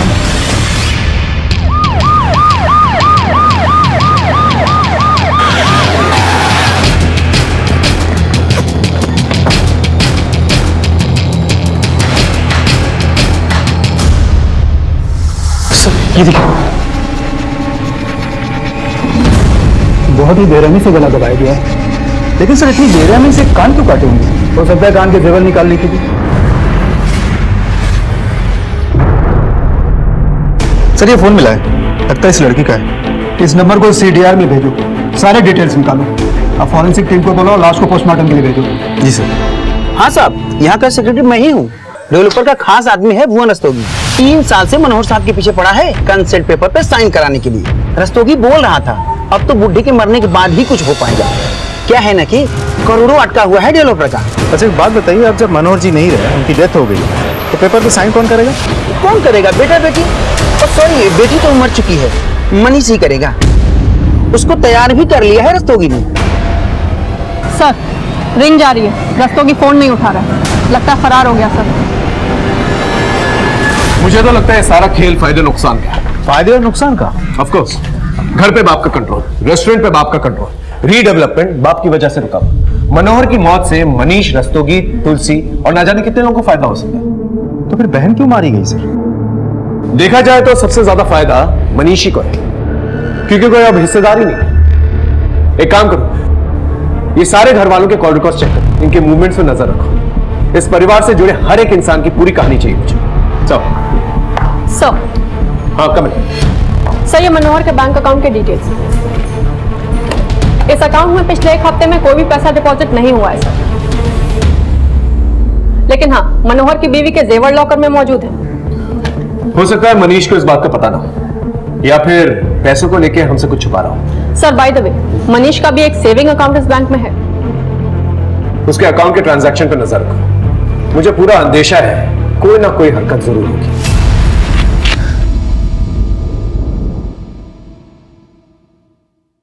भाई अभी 1 लाख रुपए रखो, बाकी देता हूँ बाद में। क्या बोला था तुझको? प्लीज भाई, अभी मैं इतना ही निकाल पाया, मैं खुद करता हूँ कुछ अरेंजमेंट। 2 दिन है तेरे पास, समझा ना? जैसे तीनों मरे ना घर पे तेरे, वैसे तुझे भी। चल निकल निकल निकल। सर 16 अक्टूबर यानी कि मर्डर की रोज दोपहर को आधा घंटा और शाम में 5 मिनट मनीष और रस्तोगी में बात हुई। मैं कम इन सर? कम इन। सर अभी अभी बैंक से फोन आया था, मनीष ने अपने अकाउंट में 9 लाख रुपए डिपॉजिट कराए, वो भी कैश। जिस बात का मुझे अंदेशा था वही, ये पूरा का पूरा खेल मनीष और डेवलपर का लगा। ये रस्तोगी तो फरार है, इससे पहले मनीष फरार हो जाए उसे उठा के लेके, और पता लगा ये रस्तोगी है कहां। एक घर में 3 लोगों की एक साथ हत्या हो गई। इस घर में मरे हुए लोगों से सबको बैर था, हर कोई रंजिश पाल रहा था, लालच को पनाह दे रहा था। इनके रिश्तों में ही दस्तक थी, कोई भी कभी भी किसी को भी नुकसान पहुंचा सकता था। अरे सर, मेरी रस्तोगी के साथ कोई प्लानिंग, कोई सेटिंग नहीं थी। मैं क्यों मारूंगा अपने पापा को, मम्मी को और बहन को? तो फिर इतने सारे पैसे आए कहां से? 9 लाख रुपए थे ना? नहीं सर, 10 लाख रुपए थे। 1 लाख रुपए कहां गए? मालूम नहीं सर। वो 1 लाख रुपए की तूने सुपारी दी थी ना अपने माँ बाप अपनी बहन को मारने के लिए, क्योंकि उनको मार के सबसे ज्यादा फायदा तुझे ही है। रीडेवलपमेंट, रेस्टोरेंट और घर सब कुछ तेरे नाम पर हो जाएगा, तेरी मनमानी चलेगी, है ना? देखिए सर, आपको जो कहना आप कह सकते हैं, लेकिन मैंने किसी की कोई सुपारी नहीं दी है। सब भाई भाई करके पैसे जोड़े हैं रेस्टो में काम करके। जोड़े हैं या फिर वहां से तोड़े हैं? देख सब सच बता, वरना हलक से जबान निकालूंगा, समझा? बोल। सर देखिए, रेस्टो में काम करने के पापा मुझे 30,000 रुपए देते थे। आपको लगता है 30,000 रुपए में घर चल सकता है? तो कभी कभार ऊपर से 1,000-2,000 रुपए मार लेता था। मर्डर के दिन रस्तोगी से बातचीत हुई थी तेरी? बहुत बातचीत होती थी उसके साथ, क्यों? सर उस दिन पापा का रस्तोगी के साथ फिर से झगड़ा हुआ, और उस शाम। अरे मनीष भाई, अपने बाप को कंट्रोल में रखो, एकदम लिमिट से बाहर जा रहे हैं वो। मेरे बस में कुछ है क्या? जानता हूं, ऐसे ही माँ बाप के बारे में बच्चे बोलते हैं कि जल्दी निकल जाए तो अच्छा है। आप मनीष भाई मेरी बात सुनो ना, आप दस्तखत करवा दो, मैं सामने वाले से ना आपको कुछ पैसे दिलवा दूंगा। कितने? डेवलपर दरिया दिल आदमी है, उसको बोलकर ना 10 लाख रुपया दिलवा दूंगा। 2 लाख पेशगी, बाकी 8 लाख काम होने के बाद। देखो, मेरा बाप दस्तखत तो नहीं करेगा, कोई दूसरा रास्ता है तो बताओ। एक रास्ता है, लेकिन वो रास्ता डेंजर है। समझो, आपके इस साइन से काम चल जाएगा। क्या जुगाड़? मालूम नहीं सर। ठीक। सर सर, मेरा इसमें कोई हाथ नहीं सर। आप मुझे इस तरह यहाँ पर क्यों बांध कर रखे हुए? हमें भी नहीं मालूम। Sir sir please sir.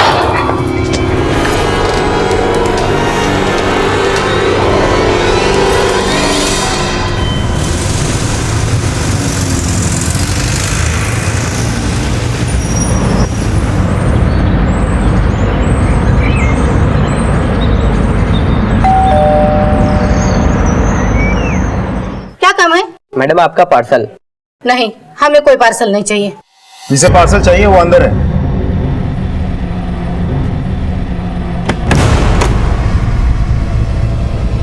वो मिला, वो वाला रूम देखो।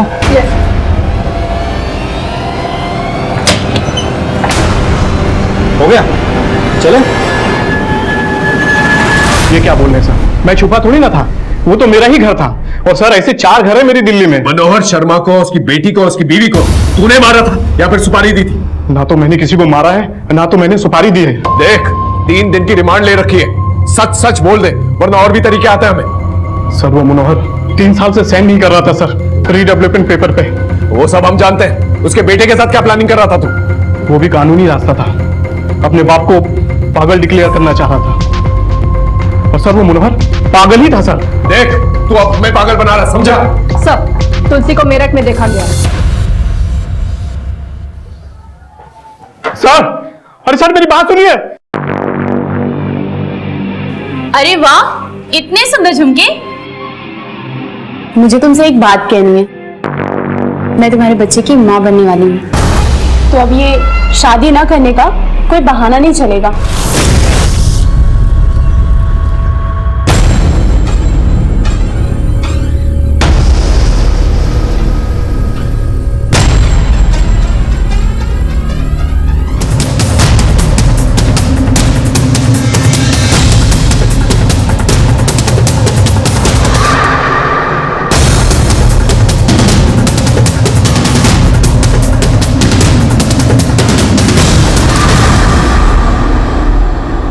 साहब हम डर गए थे साहब। उस घर के लोग सब एक दूसरे के पीछे ही पड़े रहते थे। हम पे भी शक कर रहे थे साहब। हमारा तो झगड़ा भी हुआ था मनोहर साहब से, इसीलिए भागे थे साहब। झगड़ा क्यों? सब वो है ना मनोहर साहब, ये सबसे झगड़ते थे साहब। फिर काम क्यों करती थी वहां? पति की तनख्वाह क्यों बढ़ाता? क्या तू बढ़वाती? क्या चक्कर था? मैंने पूछा चक्कर क्या है? बोलेगी या इनसे बुलवाओ? बोल। सब कुछ चक्कर नहीं था हमारा। उस घर में हमारी इज्जत लुटी गई थी।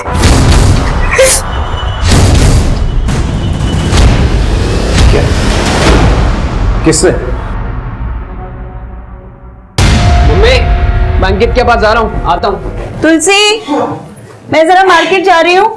कमरे की सफाई करके पापा जी के घर निकल जाना, ठीक है?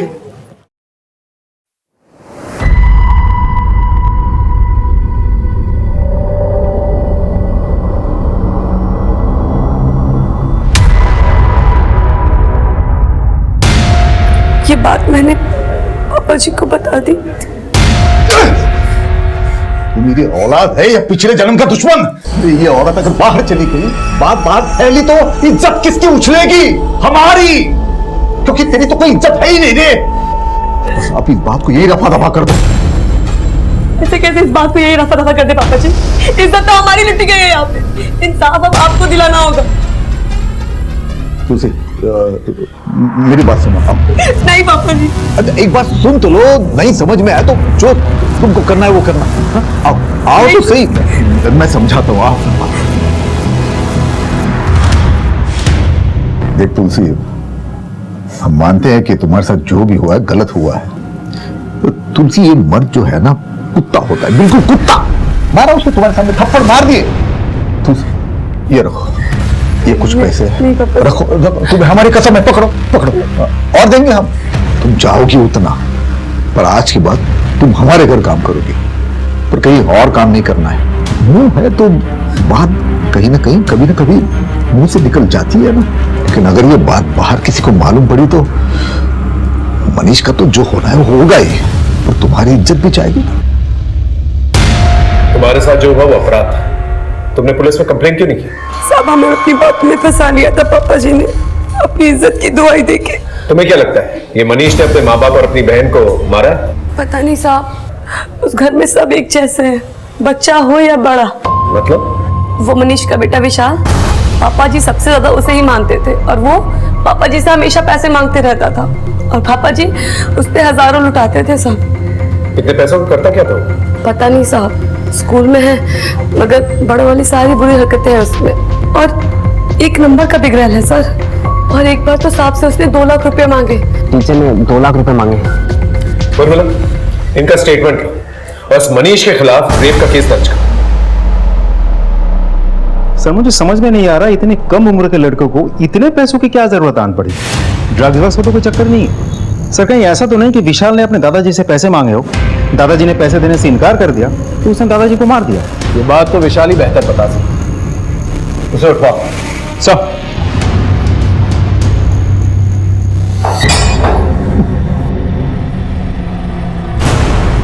एक और केस बन रहा है तेरे खिलाफ। तुलसी ने बयान दे दिया, रेप किया था ना उसका तुमने? गलती हो गई सर, तो मैंने पापा मम्मी और बहन को नहीं मारा सर। मुझे माफ कर दो सर, गलती हो गई, बहुत बड़ी गलती हो गई sir. Sir please. Sir call आया था, विशाल घर, स्कूल, ट्यूशन वगैरह ऐसी किसी जगह पर भी नहीं है। उसका फोन भी स्विच ऑफ आ रहा है। विशाल ने क्या किया? विशाल ने अपने दादा से 2 लाख रुपए मांगे थे। पता है क्यों? सर ये तो पता है कि पापा ने उसे पैसे देकर बिगाड़ दिया था, लेकिन 2 लाख रुपए क्यों मांगे थे मालूम नहीं। ऐसा करो, विशाल का फोन सर्वेलेंस पे डाल और दिल्ली से निकलने वाले सारे एग्जिट पॉइंट्स को अलर्ट करो और विशाल के फोटो सर्टिफिकेट लेकर।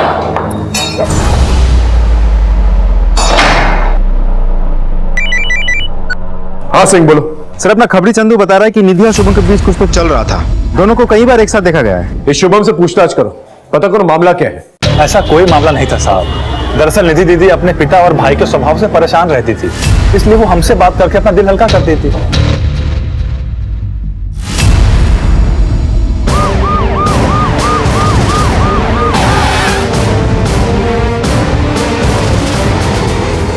सर ये आई कार्ड मिला है। Suman Pandey, nurse, city hospital. Modus operandi तो सेम है और इसके कान भी काटे गए हैं। इस घर में और कौन रहता है? नहीं साहब, ये अकेली रहती थी। यहाँ कोई आता जाता था? नहीं साहब, ये बस अपने काम से काम रखती थी। इसका मोबाइल नंबर है तुम्हारे पास? हाँ है ना सर। मोबाइल नंबर लो और कॉल रिकॉर्ड निकालो। सर हाँ सर, विशाल के कॉल रिकॉर्ड। मर्डर के रोज इस नंबर से विशाल को 4 फोन आए। कॉलर का नाम कोई प्रभात लाल है। गणेश नगर का एड्रेस तो दिया हुआ है, लेकिन वहां कोई है नहीं। सर ये विशाल शर्मा अक्सर मीरठ आता जाता रहता है। ये देखिए सर, ये सारे कॉल्स मीरठ से हुए हैं और सबकी लोकेशन हर हफ्ते 1 से 2 रोज मीरठ की नहीं है। सर ये विशाल शर्मा अक्सर मीरठ आता जाता रहता है। ये देखिए सर, ये सारे कॉल्स मीरठ से हुए हैं और सबकी लोकेशन हर हफ्ते 1 से 2 रोज मीरठ की नहीं है। एक 16 साल का लड़का दिल्ली से मेरठ, भला क्या करने जाता होगा? केस एकदम उलझ चुका था, कोई भी लिंक एक दूसरे से मेल नहीं खा रहा था, लेकिन हम फिर भी हर एक लीड को फॉलो कर रहे हैं।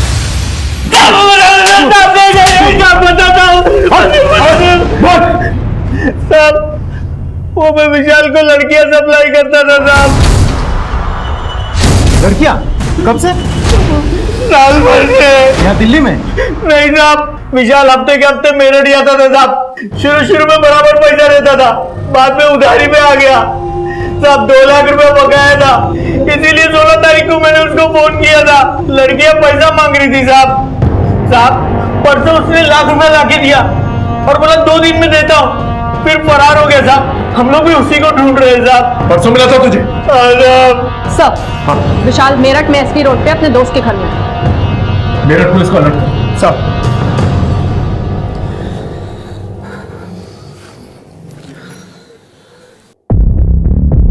अरे विशाल, इतना टेंशन में क्यों यार? हर बार आता है मस्त रहता है, इस बार क्या हुआ तुझे? कुछ नहीं यार।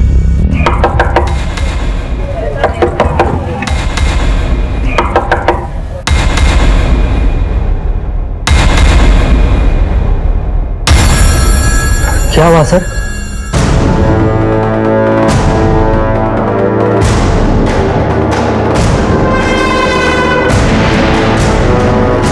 सर क्या हुआ सर? सर मेरी बात तो सुनिए सर। सर आप कहाँ लेके जा रहे सर? सॉरी सर, वो मुझे लड़कियों का शौक लग गया था। तेरे शौक के बारे में तेरे मम्मी पापा को पता? नहीं सर, मम्मी पापा को मत बताना सर, प्लीज सर, उन्हें मत बताना सर। अपने दादा दादी और बुआ को कैसे पता? दादा दादी और बुआ को नहीं मारा मैंने सर। फिर वो 1 लाख रुपए कहाँ से आए जो तूने परसों चुकता किए? सच बता दे, अपने दादाजी को मार के तिजोरी से पैसे निकाले थे ना तूने? नहीं सर, मैंने अपने दादू को नहीं मारा सर। वो पैसे मैंने अपने पापा की सेविंग से चुराए थे। पापा अपनी सेविंग अलमारी के पीछे जमा करके रखते थे, वो मैंने देख लिए थे, वहीं से उठा के मैंने उन्हें दे दिए। सर मैं डर गया था कि अगर पापा को मालूम पड़ेगा तो वो मुझे पीटेंगे, इसलिए मैं घर से भाग गया। सर मैं अपने दादू से बहुत प्यार करता था सर, मैंने उन्हें नहीं मारा सर। हम केस को सॉल्व करने के लिए हर एक एंगल तलाश रहे थे, लेकिन जैसे कि आप जानते हैं, लाइट और नल लगे तो कहीं और होते हैं, लेकिन उनका कनेक्शन कहीं और होता है। उसी तरह से इस केस का कनेक्शन कहीं और था। मेरठ थाने से हमें कई अहम सुराग मिले थे। रावत जी, पिछले 2 साल में मेरठ में 5 मर्डर हुए हैं और सबका मोडस ऑपरेंडी सेम ही है। सब लड़कियों का गला घोटा गया है और उसके बाद उसके कान काटे गए। आखिरी विक्टिम के कॉल रिकॉर्ड्स निकाले हैं। एक नंबर है 7021345 जो विश्वास कुमार के नाम से है। उसका मोबाइल स्विच ऑफ बता रहा है, लेकिन स्विच ऑफ करने से पहले उसने तुलसी मिश्रा को फोन किया था। तुलसी मिश्रा? जी, इसका एड्रेस दिल्ली है। हमारी उससे एक बार बात भी हुई है। नहीं साहब, हम किसी विश्वास कुमार को नहीं जानते।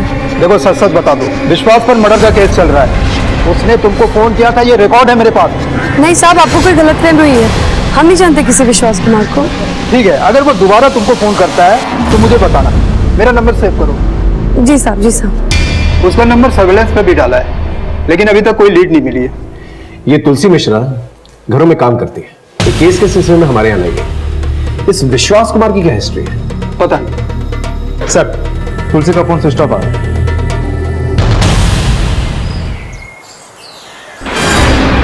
चलिए दूर हटिए आप लोग।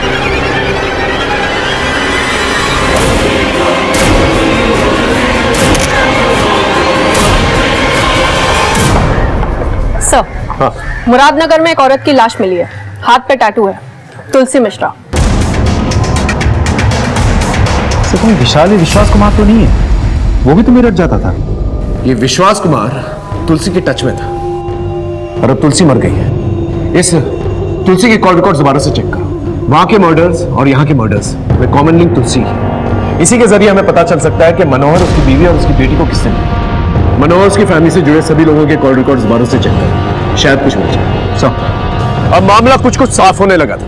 मेरी टीम ने दिन रात एक कर दिए थे, हर एक डिटेल को बारीकी से परखा था और अब हमारे हाथ कुछ अहम सुराग लग गए। मैं कमिंग सर। सर, तुलसी मिश्रा के कॉल रिकॉर्ड। तुलसी से फ्रीक्वेंटली बात सिर्फ निधि, त्रिका, इसकी होती थी। और सर यही हर हफ्ते मेरठ भी जाता था। देर आए दुरुस्त।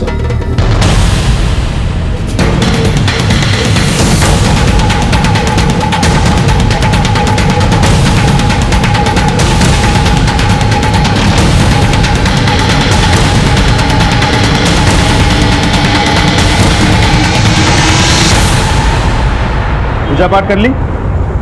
चला प्रसाद हम देंगे तुझे, चल। साहब, अरे चल, अरे उठिए, साहब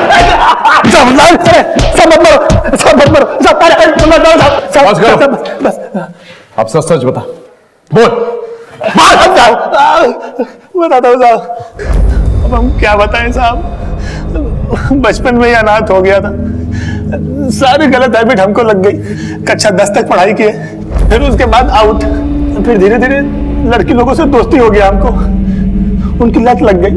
वहां मेरठ में एक कैंटीन में काम पकड़ लिया था, लेकिन साहब वो कैंटीन का मैनेजर हमको एक लड़की के साथ में देख लिया, फिर नौकरी से लात मार के भगा दिया हमको वहां से। फिर मैं दिल्ली आ गया साहब, फिर मैं मनोहर साहब के यहाँ काम पर लग गया। मनोहर साहब को एक भरोसे का आदमी चाहिए था, फिर धीरे धीरे मैंने उनका भरोसा जीत लिया। अब यहाँ दिल्ली में कुछ नहीं करता था, बस अपना शौक पूरा करने के लिए मेरठ चला जाता था। मेरठ में 5 लड़कियों के मर्डर हुए थे, क्यों मारा उन्हें और उनके कान क्यों काटे? साहब, माँ ने झुमके दिए ये कहकर मैं सबको पटाता था। मैं तो बस उनके साथ टाइम पास कर रहा था साहब, लेकिन एक लड़की मेरे पीछे पड़ गई, जिद करने लगी कि शादी करना है, शादी करना है। फिर मैंने उसको मार दिया। ऐसा करते करते 5 लड़कियों की जान लेनी पड़ी। तुलसी मिश्रा, उसे क्यों मारा? मेरा और उसका सेटिंग हो गया था। आज एक फोन आया था मेरठ से, पुलिस वाले का था। पूछ रहे थे किसी विश्वास कुमार के बारे में। फिर तुमने क्या कहा? हम क्या कहते, हम कहाँ जानते हैं कि कौन है विश्वास कुमार। हाँ, लेकिन बोल रहे थे कि खून किया है उसने।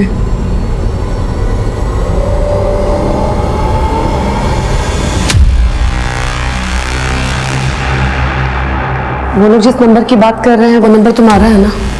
मुझे लगा ये कभी न कभी पुलिस के सामने अपना मुंह खोल देगी, लेकिन दिल्ली से खाली हाथ जाता तो कहाँ जाता। हम लोग कहीं बाहर गांव जाएंगे, शादी करेंगे, उधर मस्ती से रहेंगे। लेकिन शादी घर गृहस्थी बसाने के लिए पैसे लगते हैं। तभी तो कह रहा हूँ, इस बार कुछ बड़ा हाथ मारना है। देख, तुझे क्या करना है,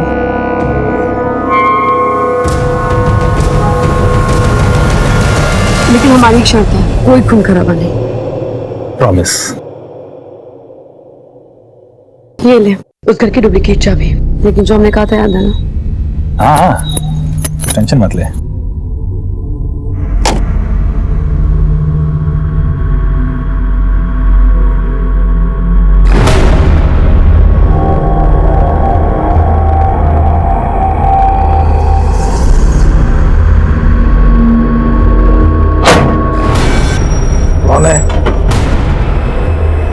यहाँ क्यों आया?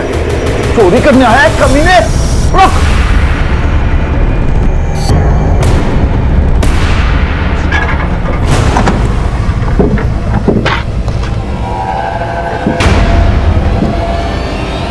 किसे? साले बुड्ढे।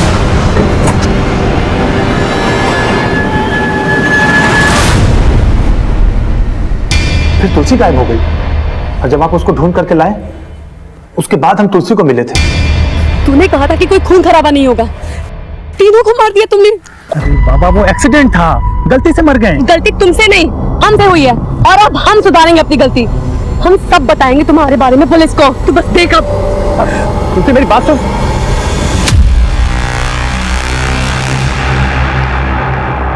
हम क्या करते साहब, कोई ऑप्शन नहीं बचा था।